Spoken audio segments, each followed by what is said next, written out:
License to Kill is sponsored by Sterifab, Swarm Pest Control Marketing, and Pest Patrol. Sterifab delivers clean kills with a single spray, disinfect and eliminate pests instantly. Swarm Pest Control Marketing is a digital marketing partner, and Swarm Mastermind helps leaders scale with confidence.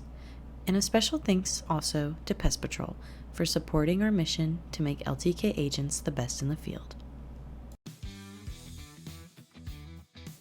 Hi, I'm Marcus, and welcome to the License to Kill podcast, where pest control professionals meet cutting-edge expertise, industry insights, and a whole lot of camaraderie.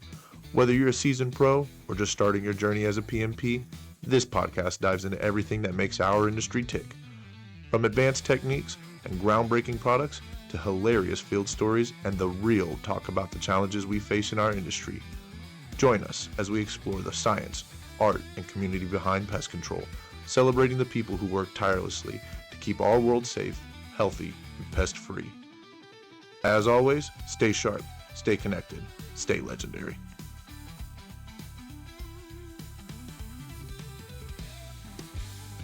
Let's start the show. Alrighty, folks, thank you so much for joining us with the License to Kill show. Today we have the one and only Chaz Estrada from the Nicest Group. He has been a day one supporter of LTK, and I've been looking forward to this interview for so long. Chaz, thank you so much for joining us this evening, man. I'm really looking forward to kind of hearing a little bit about your backstory, hearing a little bit about what you guys are doing at Nicest, and pick your brain a little bit about what's going on and your involvement with LTK. So for the audience, just take us back a little bit. Tell us, how did Chaz Estrada get into the industry? How did you become this crazy rock star, this person that everybody wants to know? Everybody is excited to meet your hand and shake your hand. So take us back to day one. What did Chaz's first year in the pest control industry look like? Oh man. First year, I started with a company called Animite, Termite and Pest in Upland, California, working for John Payne, man. I'm still, to this day, admire that guy. He taught me a bunch about what it means to be a pest management professional, and that was the beginning. That was Chaz's genesis, I suppose. Yeah, I was an OSR, outside sales rep, for a company that was acquired by Terminex. And so I did rodent, insulation, exclusion. We didn't really sell a ton of pest control, if I'm being honest. We would do like roach jobs or like specialty, kind of stuff back then.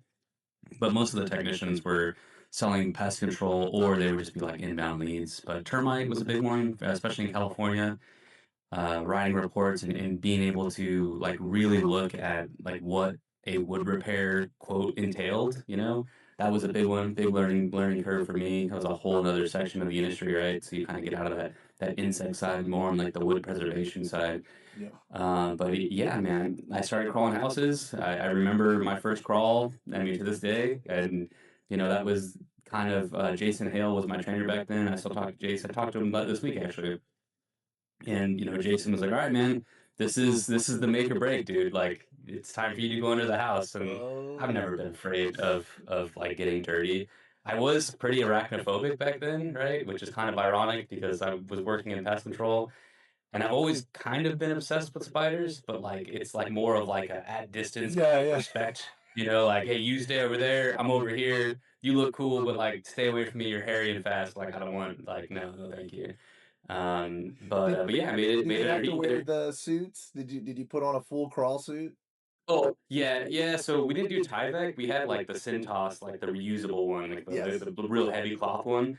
And dude, that was honestly like if you're not using that and you're crawling houses, I would recommend it. Treat yourself, dude. It's nice to not have to tear because those Tyvek suits tear all the time, and then you got dirt on your knees, and then you go to pitch the customer afterwards, and you're all dirty. But those cloth ones actually hold up pretty well. Dude, I remember the first time slipping one of those things on. Of course, I'm a very tall person. I'm a very big guy. Yeah, really, dude. The first time I had to go through like this small little hatch, and I was like, "Oh, dude, I don't know if this job is gonna be, good for me." But I was in sales, and when I first got my start, I was working at the Big T, and I remember zipping that thing up and being like, "Okay, well, I guess if I come into a raccoon or something down there, like we're gonna get through this. We're gonna power through this thing." So, dude, that's awesome. It's really awesome to hear that you were, boots on the ground. You definitely have a lot of experience, actually crawling houses, being out there face to face with customers, dealing with the pest firsthand. So, the techs in the group. It's been awesome to get to know you and relate with you a lot, because nowadays you're on the sales side of things, right? So you travel around the country, you rep for Nisus, but so many of the guys can turn to you in earnest honesty and ask good questions, and it feels like your feedback is so genuine because it is from a real lived experience. And so you were one of us. You're one of the technicians, and it's been cool to watch you just turn into something entirely different. So, um, tell me a little bit about when your social media journey began and how this morph from an in the field character started to take on an online presence, and what that looks like. Maybe if you have any advice for any aspiring guys out there, or what they should do if they're interested in doing the same thing. Yeah, man, the beginning of the social media was me talking to myself in like I think I was in like a Kia Optima back then or something when I was doing sales for like a smaller company in California. Trying to think like what my first videos were. They're still out there. So I used to have my own Facebook page, right? So like whatever company that I worked at, because like and there's probably some people out there that can relate to this, right? Uh, Most pest control jobs, are kind of the same, right? It's really, who you work for is like that's the only difference, right? How do they treat you? What's your schedule like? What's your work life balance like? How far are they making you travel? Are they giving you a 5 o'clock on a Friday, right? And so. I decided that if I didn't like a place, I'm out, dude. Like that's you can look at my LinkedIn history, and I'll say I've left jobs respectfully just because it just wasn't for me. But there's been times where I'm like, look, I'm working too hard to, not be appreciated the way I think I should. And so that's cool, man. It's not my company. So I just kind of keep going. And so I had my own Facebook page for that reason, so that if I did switch companies, I could just switch the company's name on my Facebook page and continue the branding. Right. And so the reason I did that was because the company that I used to work for, I think it's been long enough, so hopefully this isn't bad. But their Yelp reviews were bad. They were terrible. And so I was like trying to differentiate myself when I would go out to these jobs of like, hey, like I know that our company's rated like a 2.7, but like look at all these 5-star reviews I have, Yeah, like and I'm a five back star then guy. social yeah, dude, and like look, I mean any operations manager or owner is gonna be like, "Well, do that to our Yelp," But like, I don't know. I was just a knucklehead, like 20. I think I was 23 back then. So I was still learning like what is appropriate. And again, that was 11 years ago. So that was when you know Facebook and all the marketing stuff. It hadn't really become what it is today, right? And so I was really just trying to get like videos out. Like I had like termite soldiers that were like clicking in wood. I would go through like giant insulation bids that I would give.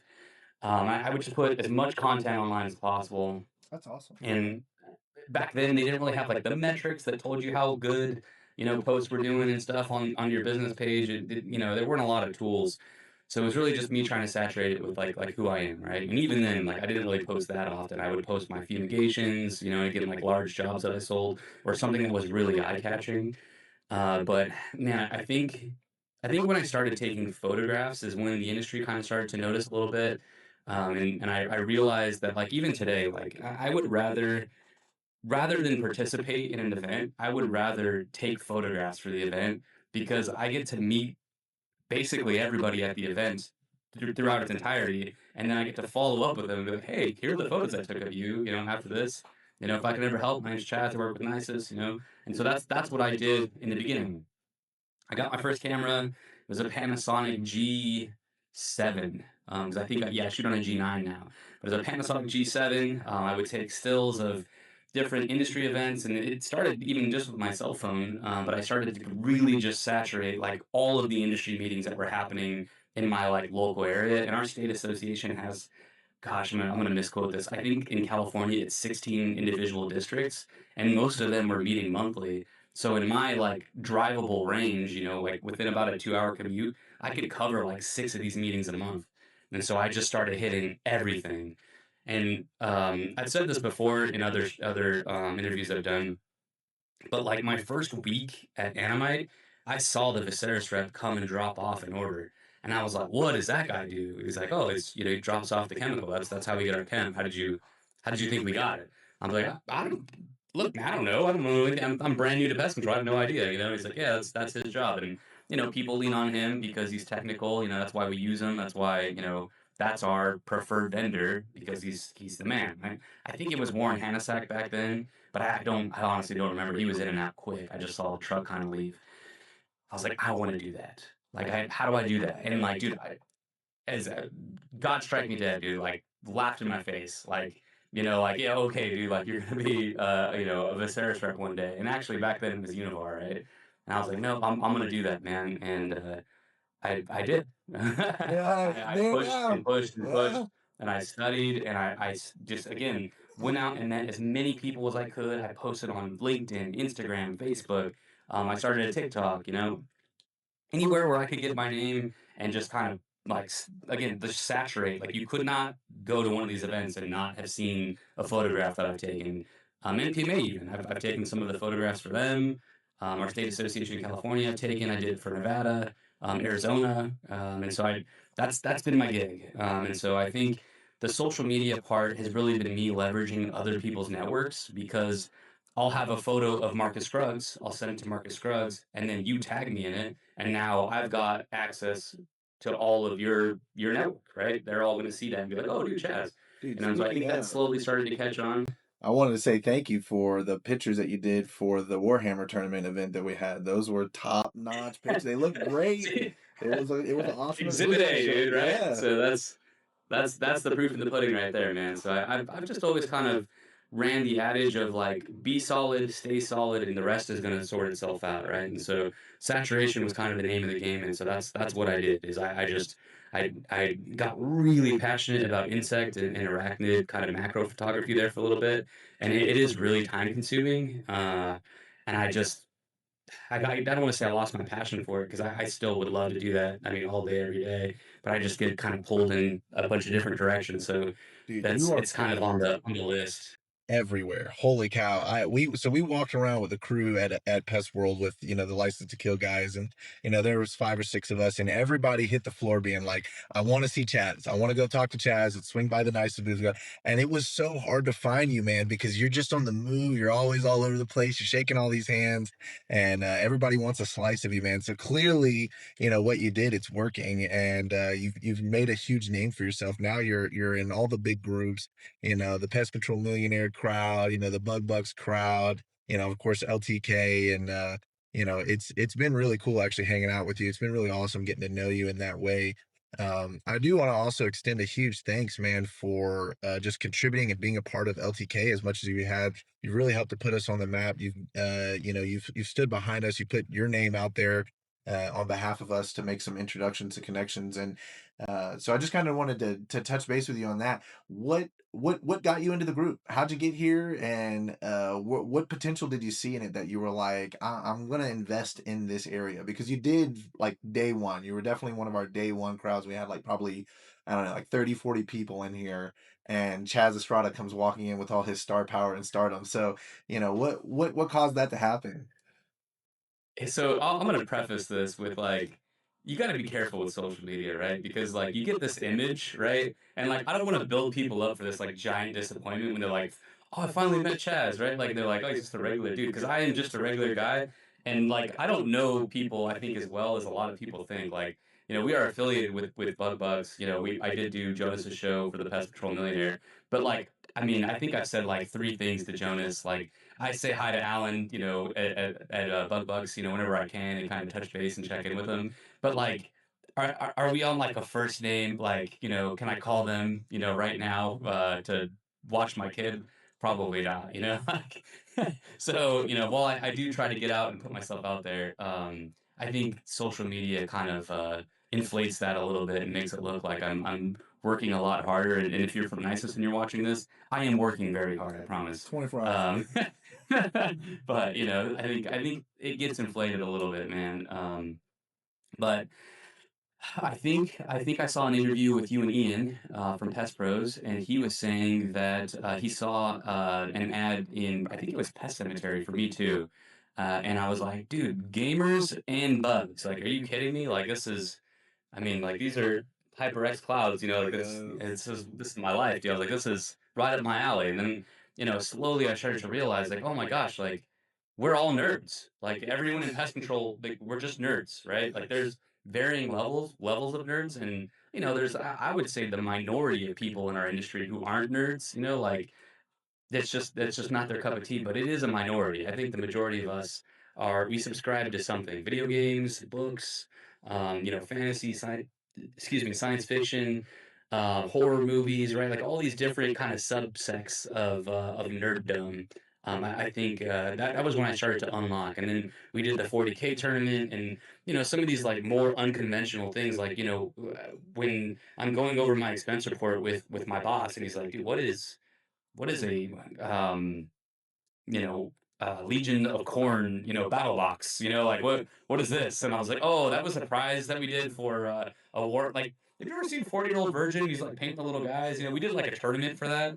And he's like, "All right, man, like I tried." Like nicest put, like, to this company's credit, man, and I don't know if it's credit, right? Because like I could be terrible, but to their credit, they give me a lot of trust. They kind of let me do what I think is in our company's best interest. And that's really the culture at Nices too. But as long as you can make it make business sense, they're behind it. They want to support you.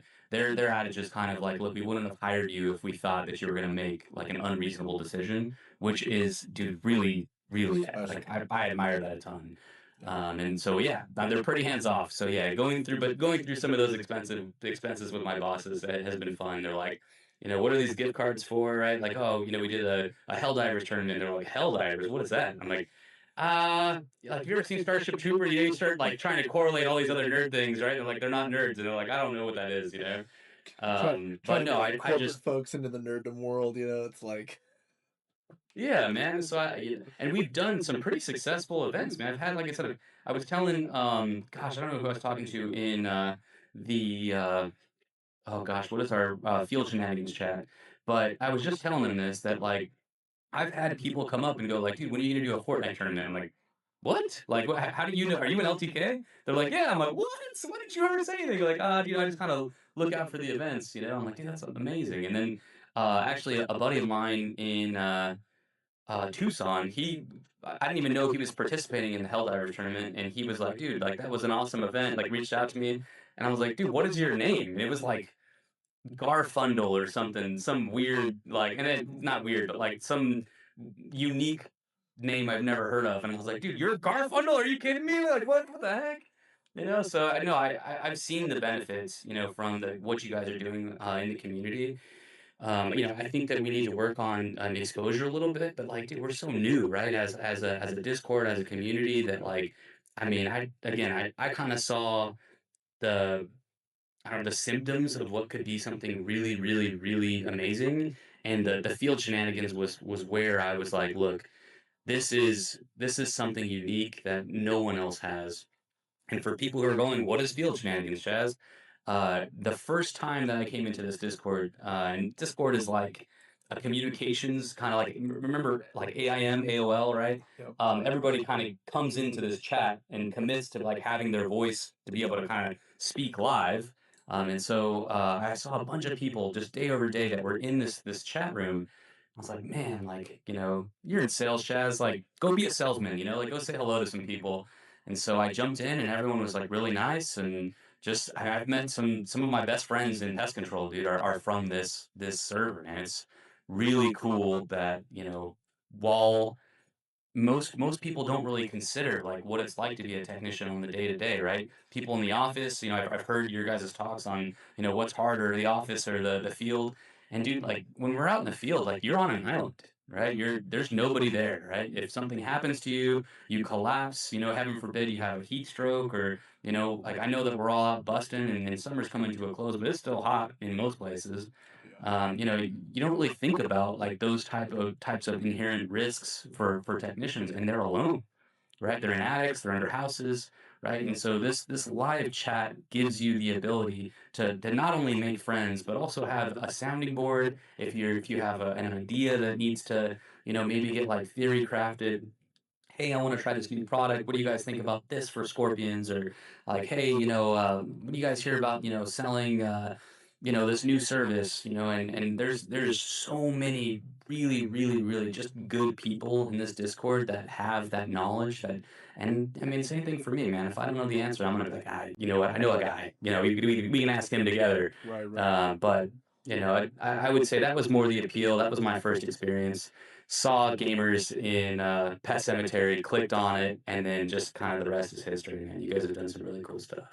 Man, thank you so much. Thank you for those glowing words and kind of explaining a little bit about where the value comes in and where the connections kind of come in, how those are formed. I think, we try and tell people about the Discord, but then getting them to understand the field shenanigans thing becomes like another more complexity to it. But you're 100% right. If you get a chance to pop into the Discord, you got to check out the field shenanigans. It is something that's not out there anywhere else, and it is pretty fun, man. So I want to kind of circle back around to your career a little bit. So you start the social media journey. Did you do that shortly after your first job, or was that like kind of in tandem from your entry, or were you was that did that social media stuff come a couple years down the line? It started at my first company, yeah, because like I said, their Yelp reviews were terrible. Yeah. They only advertised in the white pages, and so like our demographic was like 65 and older. Like we just had a lot of the retirement community that would call us, and so, to try and nab some of that younger, kind of demographic, I mean, you got to get online. And so that's what I did. I definitely wasn't pushing it as hard as I am today, right? Like now I try to post a couple times a week at least. Back then, like I said, if I saw something really cool that I thought would like do well, that was when I was capturing stuff.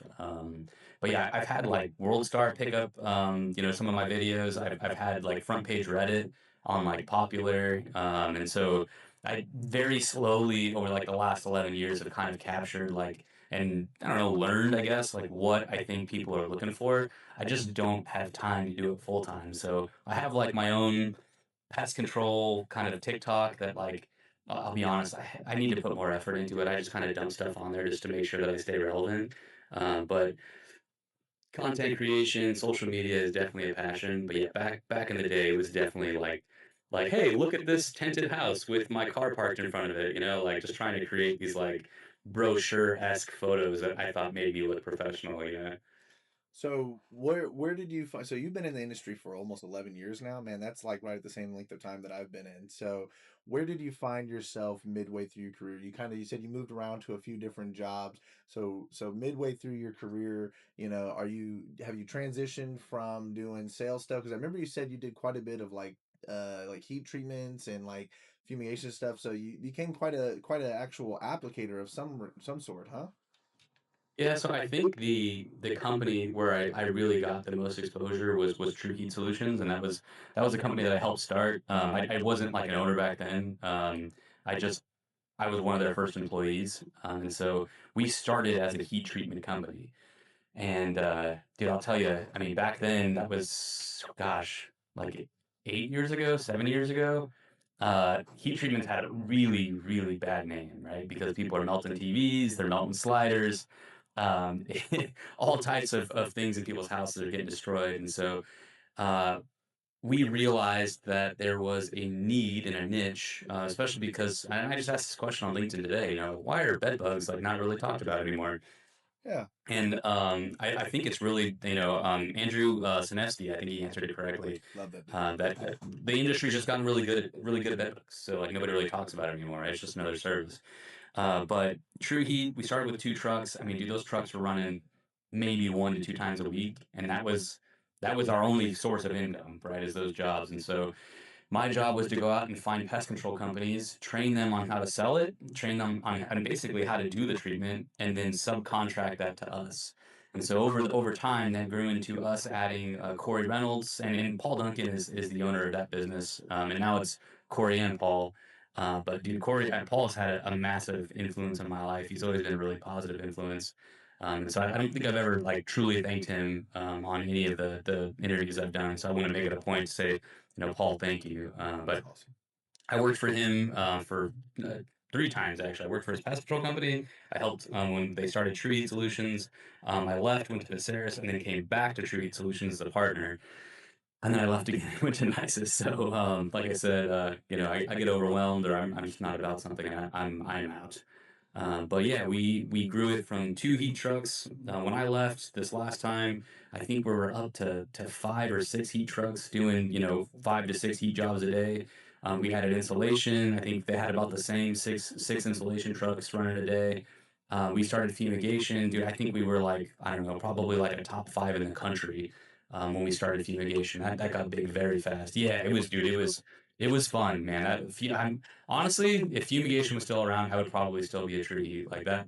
That was my favorite part of my career is starting that up and being able to capture the photos of these guys fumigations and give them to them afterwards. Um, we did wood repair, we did bird work, we did rodent exclusion, and so that was my job, and that's why it's been so easy for me to kind of plug and play at like distribution, because the position that I got hired for at Univar, back in the day, was basically my same territory when I worked at True Heat. And I even had a little bit, I would say, a bigger territory at True Heat because I kind of covered all of Southern California. And when I went to Viserys, I worked more in like Riverside and kind of like Palm Springs ish. So just like a much smaller portion of Southern California. And yeah, I kind of walked back into my same book of business and was like, hey, I can sell you a bunch of chemicals now, like, and again, be solid, stay solid, and the rest will sort itself out, man. You cannot afford to burn your reputation in this industry. It's just too small. Yeah. You never know who you're going to work with. You never know who is going to be your boss, who might have an opportunity for you. And so just be solid, stay solid is the only thing I can say. And that's, I think, why the majority of my career has gone the way it has, is I just kind of do stuff without expecting anything in return and just expect the best out of people, and even if in a non-transactional sense, right? Even if it doesn't come back from them, I believe that, somebody will take like an extra breath at a stop sign, or, I'll get called early for a doctor's appointment or something, right? That karma, all balances, right? Like that's kind of how I've lived my life. But yeah, True Heat Solutions was a massive part of, I think, why I'm the person that I am today, because it really gave me a hands-on experience with developing these different divisions, being able to not only talk to homeowners about these services, because I'd have to go out on like the problem jobs, but teaching and doing the education piece of like, hey, here's a 30-minute or a 1 hour presentation on fume or heat or insulation. And so that kind of got me started for distribution. And then once you work in distribution, honestly, manufacturing is a lot easier. And that's really just because I've got like 20 SKUs at NICES, and at Target, Viserys, Forshaw, all these other distributors, they've got thousands of SKUs, right? And multiple different divisions, all, ranging from all over the country. And, I mean, you can attest to this, but if you call your distribution rep, you expect them to have the answer, right? Oh yeah. And that could be on anything. Today could be rodents, tomorrow could be termites, next day could be bed bugs, right? And they've got to know it all, and they have to know the products to recommend for that. So it's definitely like shift the gear down a little bit. Oh, that was not the right way. Shift the gear down. Um, Once you go into manufacturing. And I'll say, the thing that really disappoints me, I'm going to rant here, so I apologize, but this is going to be a soapbox moment, is I've given presentations for rooms full of PMPs, all the same company, and I usually open up my talks the same way almost every time, right? It's actually been a minute since I've given a talk, which is weird. It's just been a lot of travel. But I open it up the same way. I'm like, hey, my name's Chaz. I give you a very similar bio to what I just gave you. I didn't just fall into pest control. I've always been the weird bug kid, right? I've been afraid of spiders my whole life, but like I collect ants, I freeze bugs. Like that's been me since I was a really little kid. And I don't know any of you guys, and I think it would make it, less awkward, right? If I knew that there were some friends, in the audience. So who in here is passionate about what they do? Who loves pest control? And dude, I have had entire 50 people, no one raises their hand. And, to their credit, I guess, it's, 5 a.m., 6 a.m. But like, I can't tell you how in demand go-getters are in our industry right now. If you are willing to get after it and you believe in yourself, right? And you don't stop and you just day after day, you get after it. And dude, I don't care if you're a fry cook, right? If you're frying if you're taking and putting passion into you grilling those fries every day, dude, to the best of your ability, dude, all of that will transfer into pest control and you will kill it in this industry because there are so many jaded technicians out there Yeah. that are just going through the motions. I can't tell you how many operators I have meetings with that sit there and tell me like, Chaz, I can't get my technicians to sell. And I'm like, well, I mean, do they have an issue selling or do they have an issue proposing? And they go, well, yeah, they won't, talk about the services at all. And the not my job adage, right? Like is at an 11 with a lot of these guys, right? And I just it hurts my heart to see how much money like Marcus, if I called Sam today, right, and was like, "Hey, Samantha, like Marcus didn't pitch $11,000 worth of jobs today just because he was too busy running his route. That was potentially $2,300 in commission. You might want to talk to him tomorrow about maybe pitching that stuff, right? I bet you for the rest of that week you're making those commitments to put the proposals out.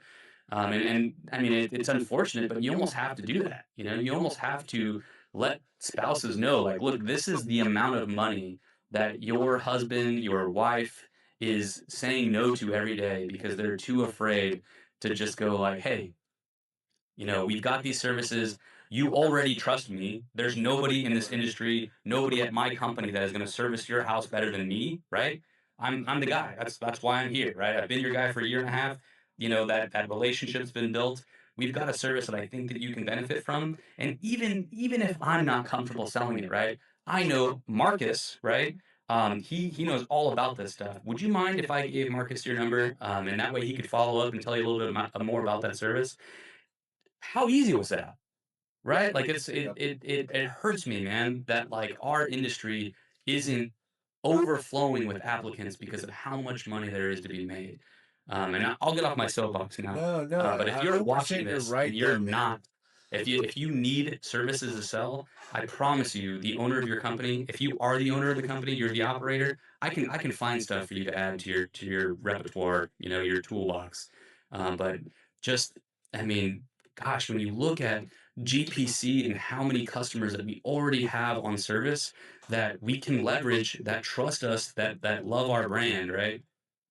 That's my one qualm is I think people who are jaded about pest control are the same people that don't want to put in the effort. And I hope that this gets to people that they've got that fire, in their bellies that are like, dude, I would love to go out there and start to kill it in pest control because our industry needs it, man.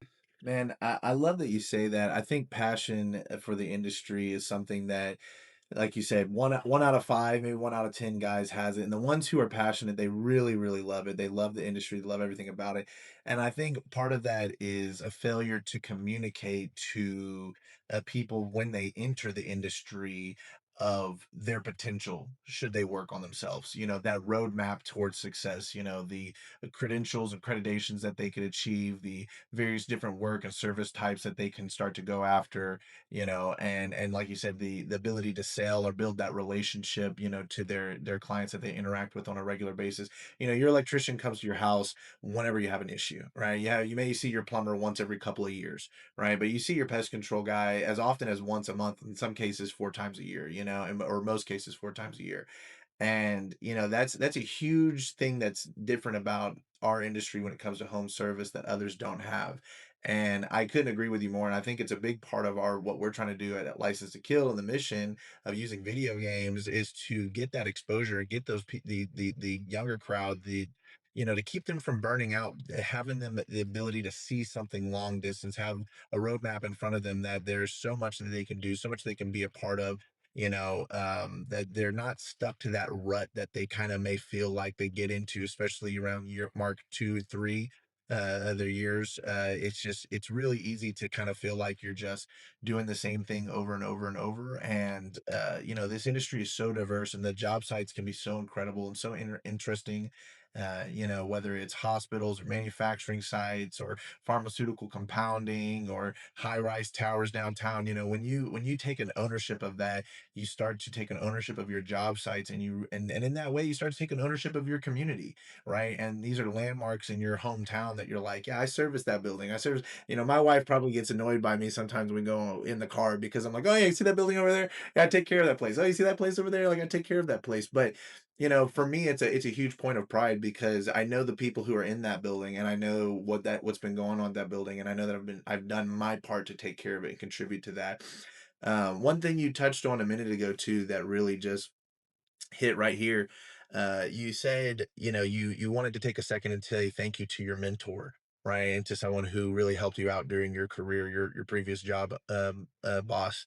And, I just want to give a second because I think this industry, everybody comes in as an empty cup.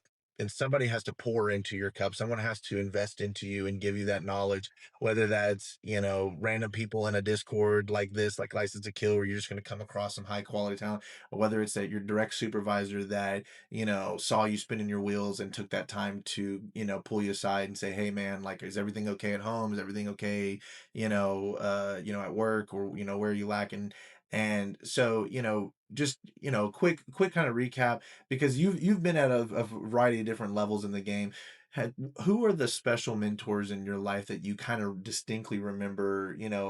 Like maybe your first mentor in those early days, and in those middle days, mentor. Because I do feel like as you grow, you have to find new mentors that help to pour into your cup at that level that you're at, right? And now you're at I don't wanna, you're at the top, man. You're definitely a somebody in this industry. And so, who are, if you could give me like three names of people who, if you just wanted to pay back some credit to them and say, hey, thank you for pouring into my cup. Dude, that's tough, man. And the only reason I say that's tough is because there's so many people in my life that deserve flowers. Like I really, I mean, Marcus yourself, like, I mean, and I'm not just saying that because we're on a podcast, but like, I try to take as much as I can and learn from the people that I meet and come across. Even if it's like a quick, interaction. I mean, I am genuinely trying to make myself better, right? And in almost every exchange. And I think long and hard about a lot of the stuff that I say. And naturally, I'm kind of more like introvert leaning. I'm extroverted because I have to provide for my family. I live in California. Like, it's big dogs got to eat, right? But gosh, I mean, it kind of goes in the timeline of each one of my jobs, right? I mean, I learned a ton from, like I said, John Payne. He was my first manager. Jason Hale was the guy who trained me. I actually just hit him up yesterday to ride with him today, and I forgot we had this podcast, so I 86'd it because I looked at my schedule and I was like, oh, we gotta get that done. But I was gonna ride with him today to get a refresher on writing termite reports in California. He's a wealth of knowledge. Dude, I've got, I mean, good buddies that I talk to every day. Dude, Travis Bottoms has been, a big influence. Yeah, Nice. Travis. Yeah, yeah. Thanks for that Corey introduction. Shedden, Corey Reynolds. Like, I mean, again, Paul Duncan. Chris White, was my manager at Univar. He was the one that kind of gave me a chance and saw, like, when you look at like credentials and letters after your name, I don't have any of that, dude. I just have that passion and that drive to really try and take service, as an industry kind of to the next level. And I mean, I've got customers even that like I talk to, Barrett Toohey out in Mr. B's out in Palm Springs, I mean, all of the Rudy's crew. Like I could keep going. Like I'm telling you, like the relationship that I have with the majority of what I would consider my friends, right? Not just customers. Um, it's really hard for me not to just sit here and rail names off because everyone has helped me grow. Everyone has given me opportunities when, gosh, Fran Bautista, she was the president of Corky's in San Diego. They just got recently acquired. She gave me my first speaking role, or large speaking role. I got to speak to all Pro Pacific and Corky's. It was like 300 people. I was, excuse my language, I was shitting bricks. Like I've never been that. I don't get nervous when I'm speaking. I was so nervous. I was like, I don't know. I'm not the guy. What are we doing? Like, there's a ton of people here. And I stumbled over it a little bit, but I mean, she was. I mean, Fran's awesome. Nate Tamales. I mean, he was the regional at Univar.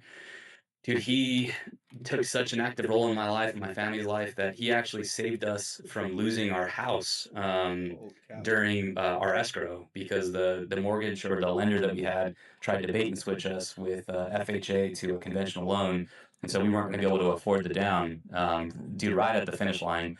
And he recommended his nephew Dominic. Dude, Dominic came in, saved our loan, like got us in our house, you know. So, I mean, there are so many people that like are even present day that like again I could just keep railing off names, dude. Like it is, and I'm sure I'm gonna end this podcast and be like, I didn't say this person, and I'm gonna feel. I will look if I forgot your name. Just know tonight I'm gonna feel bad because I'm gonna think about this. But it's a lot. It's a culmination of like almost every person I've ever met, and that's that's a cop out like Chaz getting top three, but it truly is like I mean I owe a ton to my wife. Like I tell everybody that like I would never have pushed as hard as I did if we hadn't gotten married, had kids, had a reason for me to really push and provide. I was just telling Samantha that my goal has always been to have my wife stay home. I grew up a latchkey kid. I never saw my family. My mom, and to my mom's credit, she works harder than anybody. She still works to this day. She worked harder than anybody I've ever met, and I think I got a lot of my drive from her. I didn't really appreciate it back then, right? I was kind of a knucklehead kid.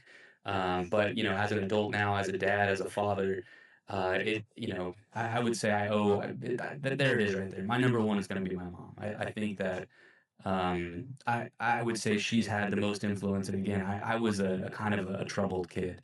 I've obviously turned things around now, for the better. But I'd say my mom, my wife, my kids, I've kind of taken a lot from my mom, her ethic, and then the drive, the passion comes from the support of my wife, and then, just wanting to provide for your kids. And, if you live in California, it's not easy. I was just looking for houses with Sam before we got on here, and it's not cheap, dude. So I'm grinding, man. Dude, I absolutely love that answer. And, I know I've kind of talked you up a little bit, but we've sung your praises quite a bit here on this podcast. But, I think so many people gravitate to you, Chaz, because you always have a willingness to pour into other people's cup, right? Whether that's taking 5 seconds to just have a conversation and just, check to make sure they're okay, whether it's dumping, knowledge and experience on them, whether it's helping them make that connection with the next person in line that's going to really help them out. You've been an incredible person to so many people because in a lot of ways, it feels like your cup is never ceases to flow over, right? It's just always pouring into other people. And I think that's what's made you such a special character in our discourse, made you such a special character in the industry as a whole. And you should be proud. You should be proud of yourself. Give yourself a pat on the back, and just feel the love from the industry. I think it was Mr. Klaus with the Bug Bugs crew. I was giving him some compliments at Pest World, and he was like, "I received that." I received that. Something I think Travis gave to him, and I mean, I really do. I want you to take a second to just kind of receive that because, that attitude that you've had and that you've had for clearly 10, 11 years, it matters. It matters a lot. And it's the reason why this group is successful. And it's the reason why people here, feel more than just a connection of friends. They feel like they're being invested into by the whole industry.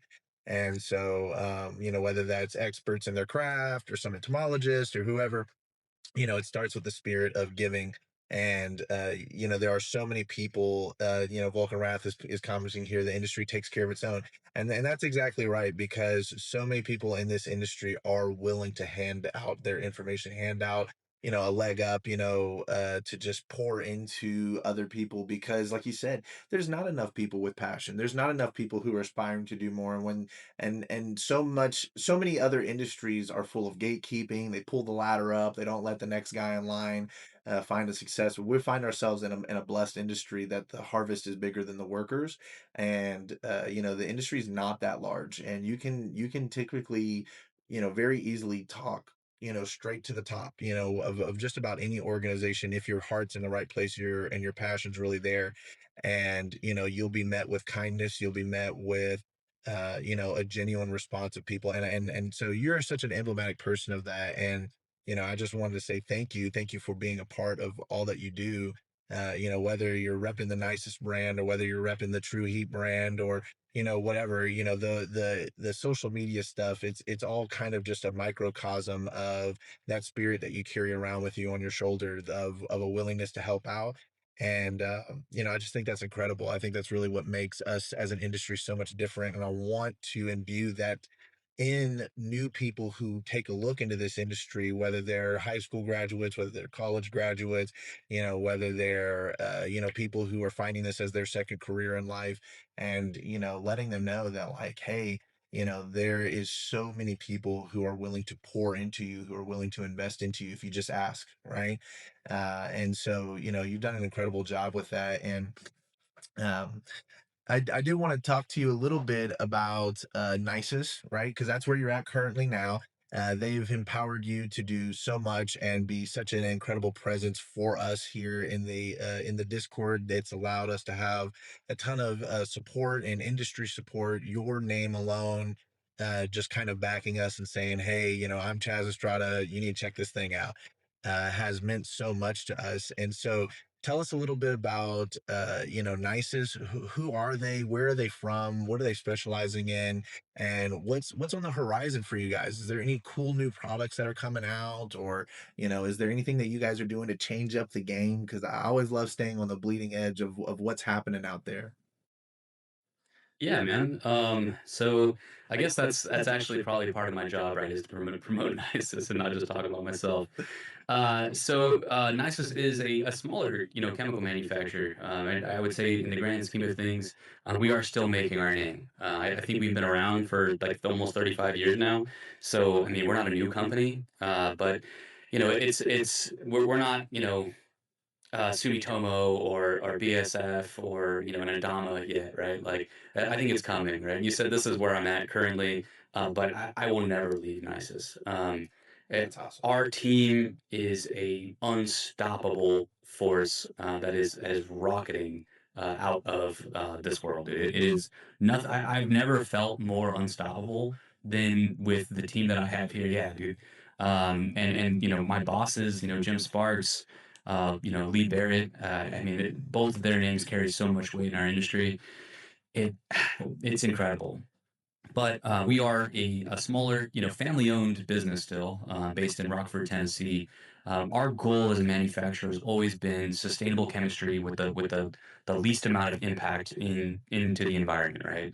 And so, making sure that we're choosing chemistries that really play well with the environment has kind of been our main goal.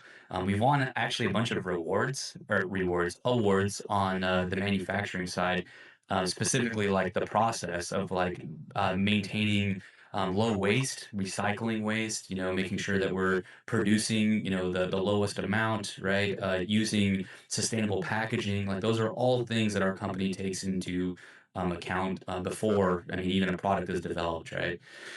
Um, with that in mind, it's been pretty easy, I'll be honest, for us to kind of walk in with products that really don't compete with many other manufacturers. We've kind of like carved out our little niche with products like Nibor D, Nibor D plus IGR, Web Out, Snake Out, Boracare, right? Kind of a one of one there. Niban is probably the industry's beloved at the moment, right? You can't really go anywhere now without seeing somebody's custom shakers. Like you've even got one on your shoulder there, yeah. That Niban's kind of taken off. We've been very fortunate that again, social media and our partners and our friends have been very vocal about how much they like our products. But it is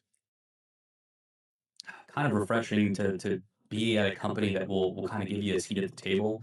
And so they take feedback very well. It's not just like, okay, put your suggestion in the box and we'll get back to you. They are very quick to pivot, and our team. I mean, if you look at our national map and who covers it, every single one of those names is a stud, like in their own right. Like they've created their own legend. They've already built their legacies. We've got a few younger reps on the West Coast, myself, Javier, Sonia. We've got Jeff, who's actually, he looks young, but he's not that young. Sorry, Jeff. He's just got amazing genetics. But yeah, he's like 50, so he doesn't get to be one of the youngsters. Sorry, man. But James is a little newer to the company. But yeah, we've got a really strong team in the West, and a lot of us, are James Rodriguez. I should count him out. He's already built his legacy. but the majority of us kind of young bucks are still kind of making our names. And God, I was just talking to somebody at Peshwell with this about this. I want to say it was Gene and Mike, Gene from Mega B and Michael from Cal Coast. I think we were talking about like how, again, excuse my language, but are we after five? We are after five.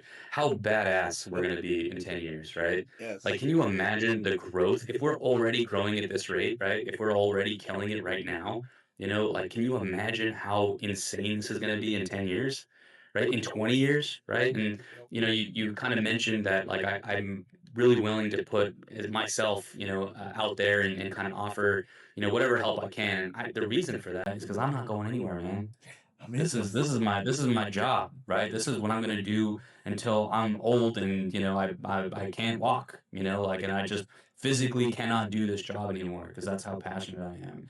I want to have the campfire stories of like, dude, you know, um, I made the mistake of calling Chad at Gorilla Desk, Chris the entire time, and he was so polite. Either he didn't hear me or he never corrected me. But like those are the cool stories that I want to be able to tell. And I mean, Chad is a super solid guy, and he was really professional about training me on Gorilla Desk. But seeing the rise, seeing dude, Gorilla Desk is I would say even still in its genesis, versus some of its larger competitors, right? And that's not to take away from Gorilla Desk at all, No, dude. they're killing it. I think that their platform is growing at a crazy, like, I've seen people that are like stoked, like that are like, yo, one day I'm gonna win one of those giant gorilla heads, right? Like their awards even have their own prestige, right? And so it's that's a great example of what I'm trying to build here is be able to see the Gorilla Desk become, the Pest Pack. And I would argue that Gorilla Desk as software is already better. But just like legacy wise, right, and expansion and your effective territory, customers, right, and that's why I mean I see in you, I see in a lot of my friends, I mean people that I keep in contact with weekly, that are they're just building their legacy, and I get to go kind of parallel with them and watch my career grow alongside theirs. And I've never been more stoked about my friend's success. And I think there's a little bit of like satisfaction that I take as well. Not that like, oh, look at all my children out here, being successful, but like just like, hey man, like I helped that guy, like could you imagine, like meeting and I don't, really have any political affiliations either way, right? But like the Elon Musk, the Jeff Bezos, you got to help them at the beginning, right? Like I truly believe that some of my friends today, and I hope it's all of them, are gonna be $100 million PCT, top 100 companies, right? And it's that's the exciting part. That's what keeps me motivated is like that potential of like, dude, this guy's got it, right? And that's why I don't mind, spending an hour, and I think the majority of the people that do raise their hand during my presentations that are passionate and are like, "Hey, I'm here because I want to be." Right? I wake up every day because I'm excited to go to work, and again, you got that fire in your belly. It's gratifying, I think, to see that and nurture it. And our industry, just like Vulcan said, is our industry is so receptive and helpful. You have to start that, just break that ice, man, of like, hey, I need this, I need help here, right? I mean, it is to a fault. I think our industry really kind of does itself an injustice by like just assuming that we're all supposed to be experts. I get photos of bugs all the time where I'm like, I look, man, you need to call somebody more experienced, right? I'm gonna Like, I don't tag know what you're Saturn looking in at. on this one because I have no clue. Yeah, You know. dude. That looks like a booger to me. Like I don't know what I'm. And it could be a booger. Honestly, I have no idea. Right? We get those photos, but yeah, I mean, nobody. I mean, I don't care who you are, dude.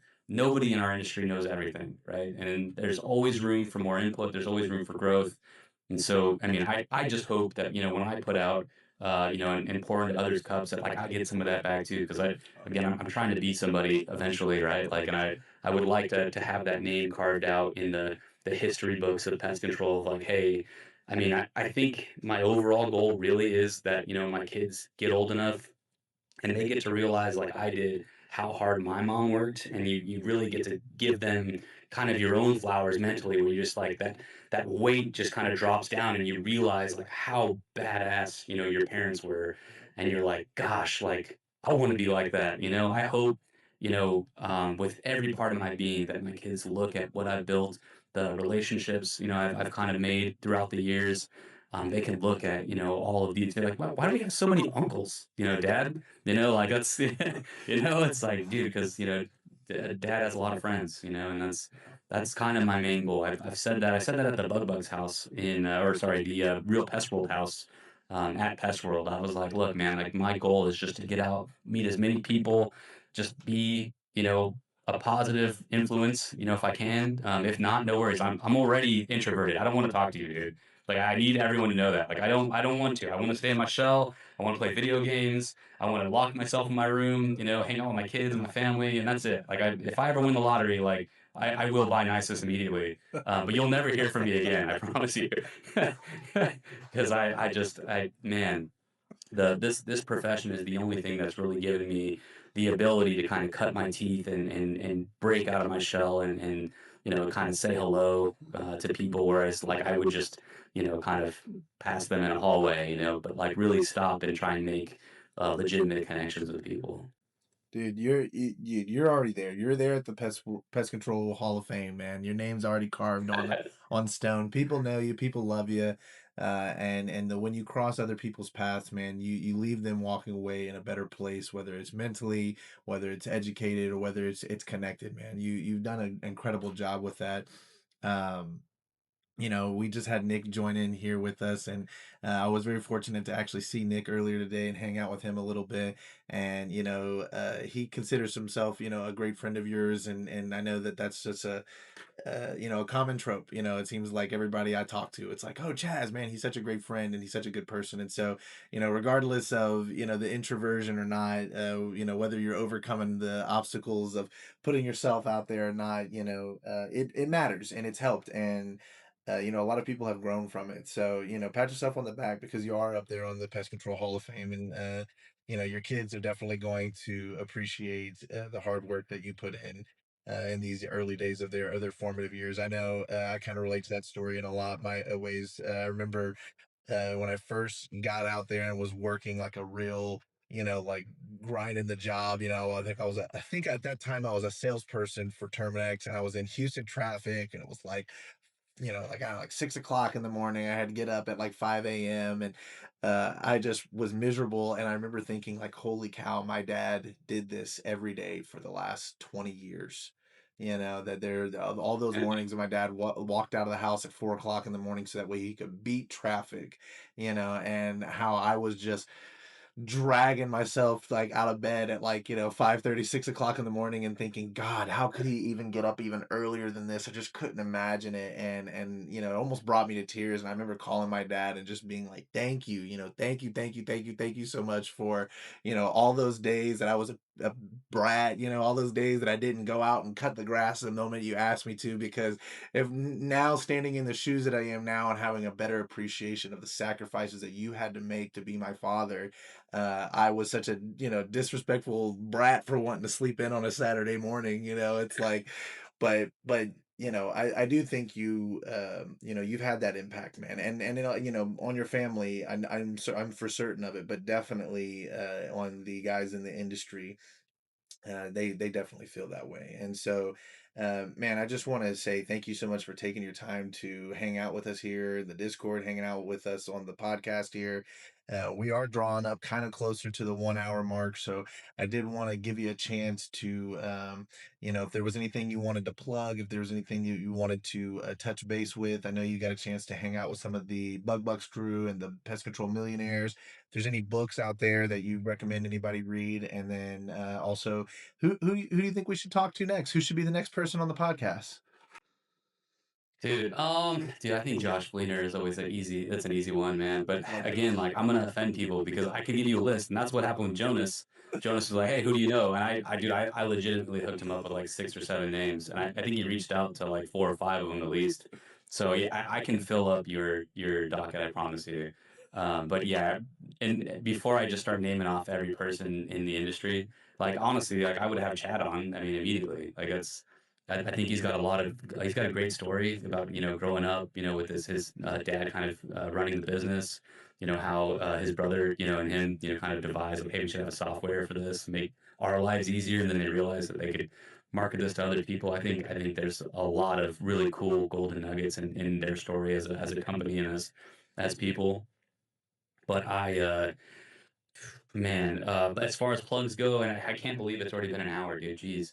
Um, I would say we just launched Pro Shield, which is our insulation product. It's a loose fill cellulose. It's something that I have a ton of experience selling, a ton of experience training on. The education pieces. I'm getting pulled in a lot of different directions these days. And so I'm trying to kind of roll with it. If I missed you, like you said earlier at Pest World, I'm so sorry. It's the first time legitimately that I was like, God, I needed like a couple extra days just to make sure that I got all my touches in. And I'm even meeting up with Ian because I missed him at Pest World in Michigan. So just, by some godsend, I'm going to be in Michigan at that time. I was like, Ian, are you available? Um, but dude, I mean, it's We need to get you your that own that booth so people walk up to you. No. I also like I'm a nerd, so like I want to wander the show floor too and see like what I'm potentially missing out on, right? Like Yeah. I got to do like the side eye at Rockwell, right, and see what Nick's making. I'm just kidding, man. I love you, Nick. But yeah, no, I would say, and I've said this since I entered the industry, right? Like that was when you asked about what my real early insulation or real early social media videos were, they were insulation videos. And it was me telling the world, how awesome insulation is as an upsell in pest control. And like if you go to Pest Cemetery, and this is gonna sound pretentious, but if you search my name, those videos are still out there. And I'm just talking for 10 minutes, 5 minutes.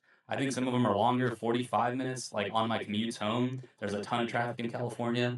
And I would just talk about all different types of things, state associations, but insulation was always kind of my big point of contention with the industry is like, if you're not selling this, like you need to learn how to either get it done yourself or, partner with somebody and subcontract it, but you should be offering it either way.